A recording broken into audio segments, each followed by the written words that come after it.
Tuwang-tuwa si Fang Yuna habang binubuksan ang regalo na ibinigay ng ating bida. Pero nawala agad ang ngiti sa kanyang mukha noong makita na niya kung ano ang mga laman nito.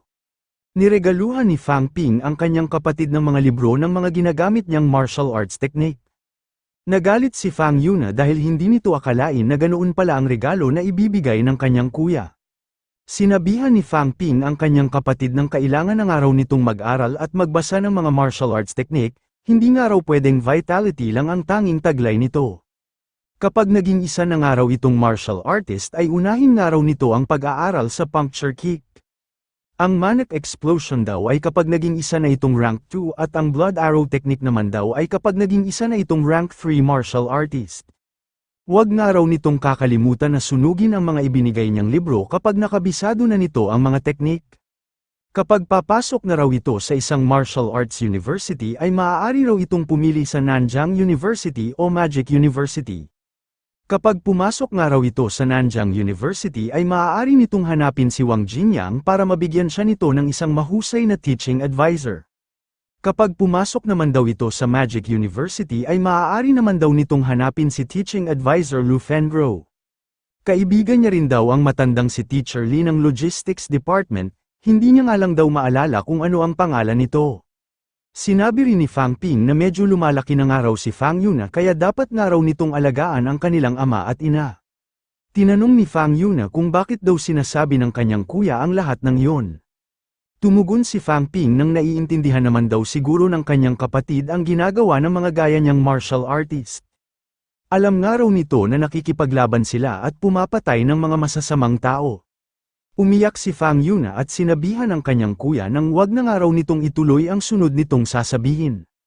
Ipinaalam ni Fang Ping na sa isang araw daw ay kailangan niyang magtungo sa isang napakalayong lugar. Sa palagay niya raw ay hindi naman siya basta-bastang mamamatay, pero nangangamba nga raw siya na baka hindi na niya magawang mahanap ang daan pabalik sa kanila. Sinabi ni Fang Yuna na hindi na raw niya kailangan ng kahit na anong regalo, basta wag na lang daw sanang tumuloy sa pag-alis ang kanyang kuya. Hinayaan muna ni Fang Ping na huminto si Fang Yuna sa pag-iyak bago ulit siya nagpatuloy ng pagsasalita. Sinabihan ni Fang Ping ang kanyang kapatid nang kailangan nga raw nitong magsanay ng mabuti. Kapag bumalik nga raw siya doon ay dapat mas mataba na rin ito, hindi na niya nga raw masyadong mapisil ang magkabila nitong pisngi.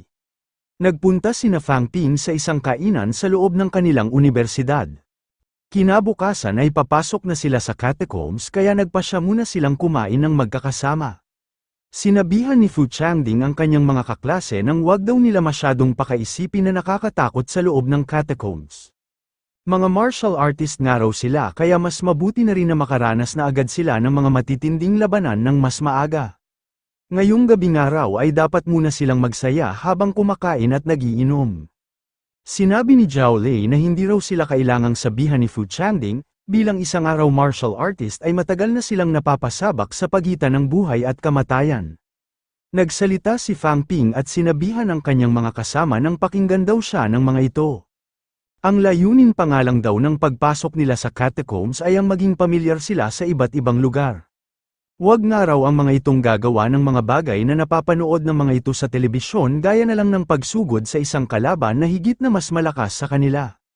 Kailangan nga raw ng mga itong maging alisto sa oras ng panganib at huwag daw ang mga itong mag-aatubiling tumakas kapag alanganin na talaga ang sitwasyon. Nahinto ang pagsasalita ng ating bida noong mapadaan sa kanilang lamesa ang isang lalaki at isang babae na magkasintahan. Tinanong ni Fu Changding ang kanyang mga kaklase kung ano raw ang hinahanap ng mga ito sa magiging kapareha ng mga ito balang araw. Nagulat ang tatlong babae sa naging katanungan ni Fu Changding. Sinabi ni Fu Changding na si Fang Ping nga raw ang dapat na unang sumagot dahil ito raw ang pinakamalakas sa kanilang lahat. Sumagot si Fang Ping nang kapag makikipagrelasyon na raw siya ay gusto niya raw ng isang mahinhin na babae. Mas okay rin daw kung isa itong martial artist para madali silang magkaintindihan, hindi na nga raw mahalaga kung gaano man ito kalakas. Sinabi ni Yang Xiaoman na ang hanap niya raw sa isang lalaki ay matangkad, gwapo at dapat mas malakas ito sa kanya. Marami pa sanang idadagdag si Yang Xiaoman, pero nagsalita agad si Fu Changding nang si Chen Yangxi naman daw ang sasagot. Nainis si Yang Xiaoman kay Fu Changding dahil may mga idadagdag pa raw sana siya. Sinabi ni Chen Yangxi na hindi pa raw niya alam kung anong klase ng lalaki ang gusto niya. Sinabi rin ni Zhao Zumei na ganoon rin daw ang kanyang sagot. Sinabi ni Fu Changding na ang hanap niya raw sa isang babae ay dapat maganda ito. Hindi na nga raw mahalaga kung hindi ito isang martial artist basta may magandang araw itong katawan. Tinanong ni Zhao Lei si Fu Changding kung bakit nilampasan daw siya nito.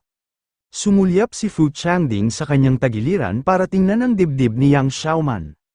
Nagalit si Yang Xiaoman noong mapansin niya ang ginawa ni Fu Changding, tinanong niya ito kung may gusto ba raw ito sa kanya. Nangatwira naman si Fu Changding nang hindi niya nga raw ito magugustuhan. Natawa ang lahat dahil mas lalo pang nainis si Yang Xiaoman sa naging sagot ni Fu Changding. Noong mahinto na ang biruan ay nagpatuloy na sila sa kanilang pagkain. Sinabi ni Fu Changding na hindi pa nga raw sila nakakaranas uminom ng alak. Natatandaan niya nga raw na nakikipag-inuman muna ang kanyang lolo bago ito pumasok sa loob ng catacombs. Ininom na ni Fu Changding ang alak na laman ng kanyang baso, napaangal siya dahil hindi naman daw pala ito masarap. Tinanong ni Fang Ping si Fu Changding kung sino raw ang lolo na nabanggit nito. Sumagot si Fu Changding na ang lolo niya nga raw ay ang department chief ng Capital University, sinabi niya rin na isang araw itong rank 6 martial artist. Nagulat si Fang Ping noong malaman nito na napakalakas daw pala ng lolo ni Fu Changding at may mataas itong posisyon sa Capital University. Tinanong niya rin si Fu Changding kung bakit sa Magic University pa nga raw nito napiling pumasok. Sinabi ni Fu Changding na ang lolo nga raw ni Chen Yangxi ang talagang napakalakas, ito nga raw ay ang kasalukuyang prinsipal ng Capital South University. Binanggit ni Fu Changding na maging ang mga anak nga raw ng mga teaching advisors ay mas pinipili na pumasok sa ibang universidad. Natatakot nga raw ang mga ito na masaksihan nila mismo ang pagkamatay ng kanilang mga kaanak. Ginawang halimbawa ni Fu Changding si advisor Lu Fengro, kung hindi nga raw namatay ang anak nito sa harapan ni Vice Principal Wu Quishan ay hindi nga raw sana ganoon ang sitwasyon ng mga ito. Binanggit ni Fu Changding na noon nga raw ay tutol ang kanyang lolo na mag-practice siya ng martial arts, pero nagpumilit pa rin daw siya na maging isang martial artist. Naintindihan niya lang daw ito noong malaman na niya ang sitwasyon sa catacombs, marahil nga raw ay natatakot lang ang kanyang lolo na mamatay siya habang nakikipaglaban. Sinabi ni Fu Changding na ang catacombs nga raw ay halos ibang-iba sa kanilang mundo, hindi nga raw siya masisiyahan hanggat hindi niya ito nakikita. Pero ngayon nga raw ay nagsisimula na siyang makaramdam ng takot. Natatakot nga raw siyang mamatay ng maaga lalo na't marami pa siyang gustong gawin sa kanyang buhay. Sinabi ni Zhao Lei na sa dami nga raw nilang martial arts students na papasok sa catacombs, marahil ay hindi na nga raw sila mapoprotektahan ni Advisor Tang Feng kapag nalagay silang lahat sa panganib. Tumayo si Fang Ping at sinabi na hindi niya raw alam kung kailan sila mamamatay, pero alam niya nga raw na bawat araw ay may mga nangyayaring aksidente. Binanggit ni Fang Ping ang mga trahedya, aksidente sa sasakyan, pagkalason sa pagkain at saka ang mapatakan sa ulo ng isang mabigat na bagay. Maswerte nga raw sila at may malakas silang pangangatawan at nagagawa pa nilang makapagsaya. Ang tanging maipapayo niya lang daw sa mga ito ay kailangan nilang gawin ang lahat ng kanilang makakaya para magawa nilang mabuhay. Sumang-ayon din si Yang Xiaoman sa mga sinabi ng ating bida. Naibsan din ang kaba na nararamdaman nina Chen Yangxi, Fu Changding, Zhao Zumei at Zhao Lei. Sabay-sabay silang nag-cheers at sinabi sa isa't isa na gawin na raw nila ang lahat para magawa nilang mabuhay. Pumila ng maaga ang mga rank 2 at rank 3 students sa harap ng kanilang administration building. Sinabi ni Principal Yuren na lahat nga raw ng mga estudyante na nakapila doon ay mga magiging haligi ng kanilang universidad at ng kanilang bansa. Kung maaari nga lang daw ay ayaw niya pa sana ang mga itong papasukin sa loob ng catacombs. Pero bilang isang araw martial artist, ay kailangan niya nga raw unahin ang kanilang tungkulin.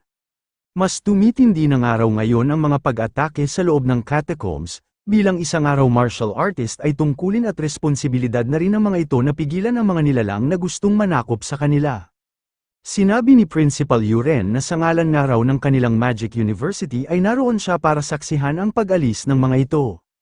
Sana nga raw ang lahat ng mga ito ay makabalik doon ng ligtas at buhay.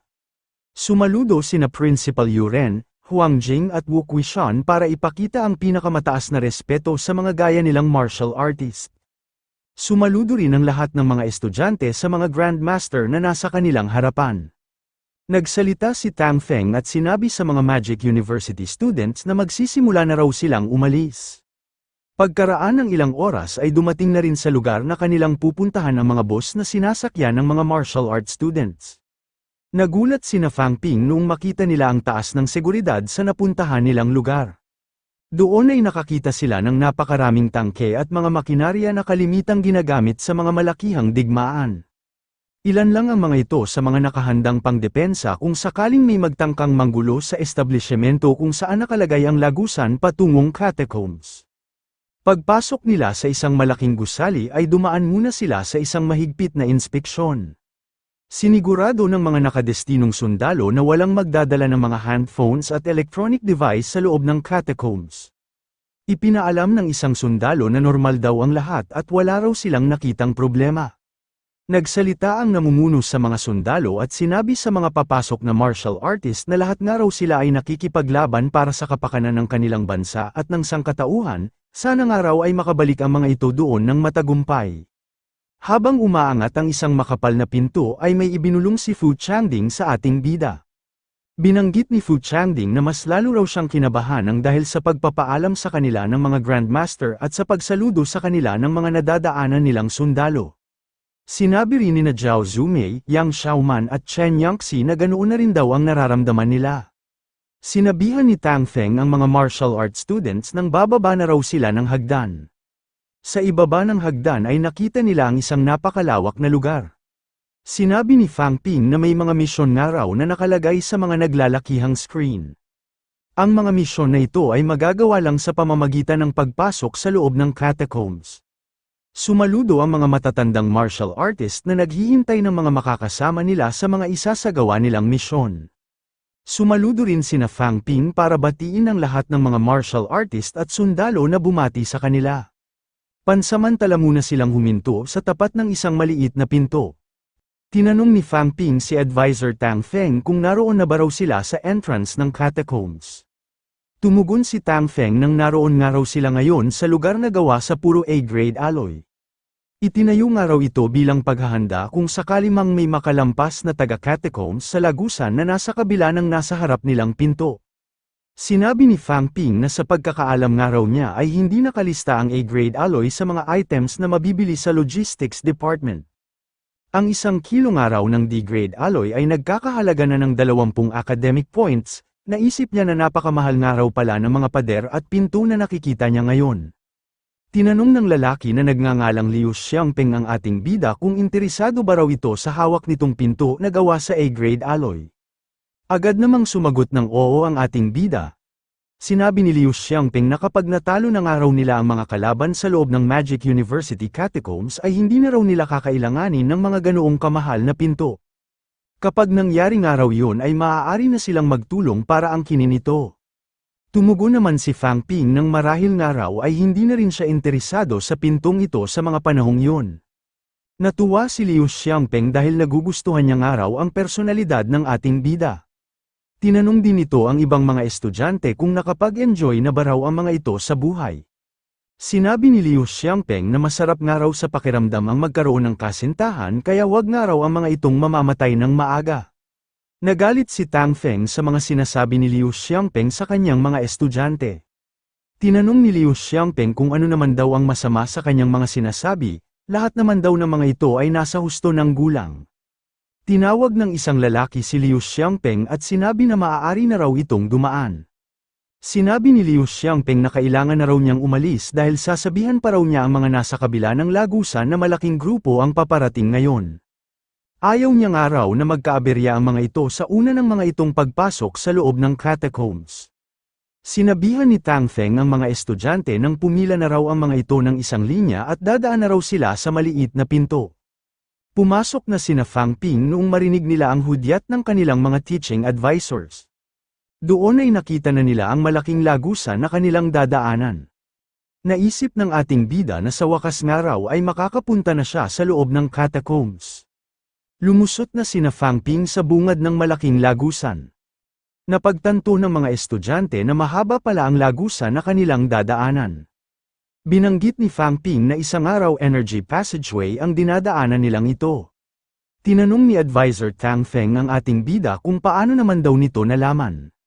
Sumagot si Fang Ping nang nararamdaman niya nga raw ang mga namumuong energy particles sa kanilang paligid, iniisip niya nga raw kung maaari niya ba ang mga itong hulihin.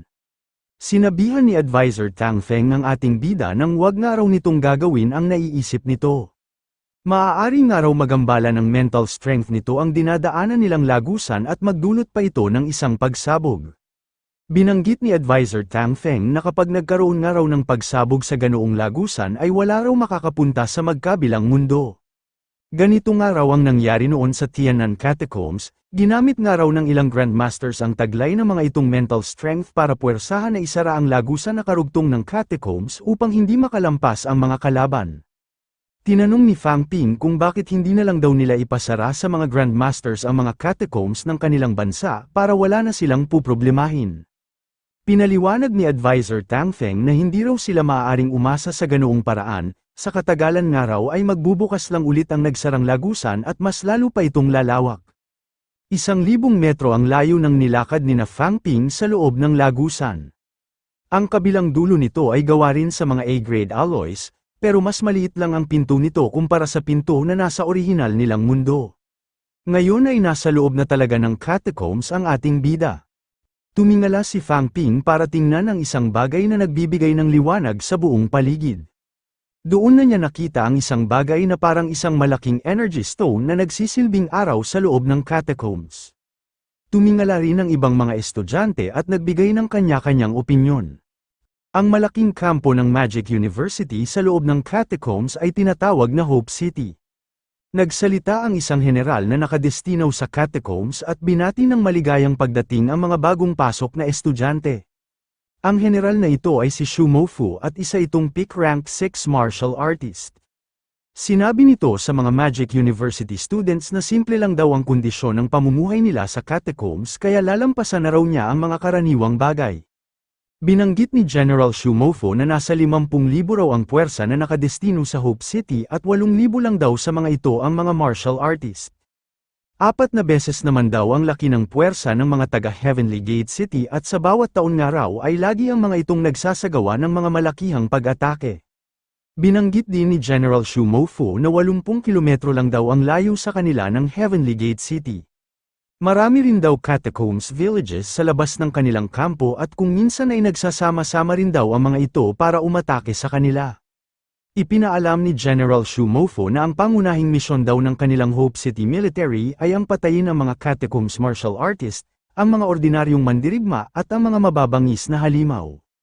Sinabi ni Advisor Tang Feng na unang beses pa lang daw doon ang grupo ni na Fang Ping kaya ang tanging layunin pa lang daw ng pagpasok ng mga ito ay ang maging pamilyar ang mga ito sa mga lugar ng catacombs.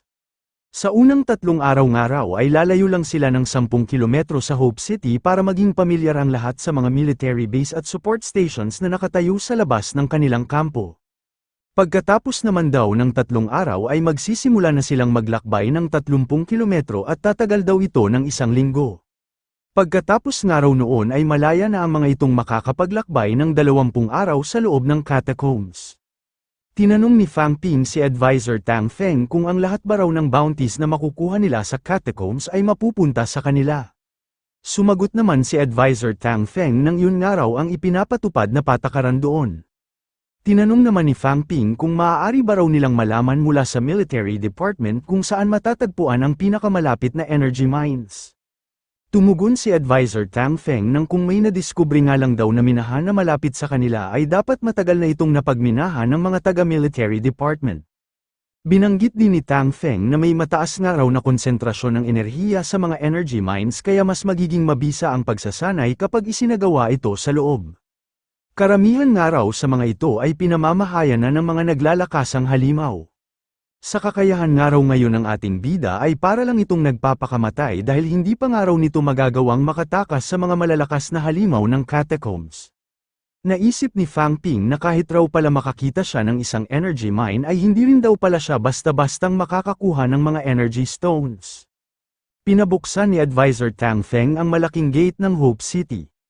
Sisimula na agad nila ngayon ang paglilibot sa mga istasyon na malapit sa kanilang kampo. Naisip ni Fang Ping na puro nga raw gawa sa alloy ang mga pangunahing pader ng Hope City. Pinatibay nga raw ng mga ito ang mga pader ng kanilang kampo dahil maging ang mga rank 1 at rank 2 martial artist ay kayang-kayang wasakin ang mga pader na gawa sa bato. Sunod naman na napansin ni Fang Ping ang mga natuyong dugo sa lupa na kanilang tinatapakan. Naisip niya na mukhang doon pa nga lang daw ay napakarami ng naganap na labanan. Pinagpatuloy ng mga Magic University students ang pagsunod sa mga kasama nilang teaching advisors. Noong makalayo na sila ay isinara na rin agad ang napakalaking gate ng kanilang pangunahing kampo.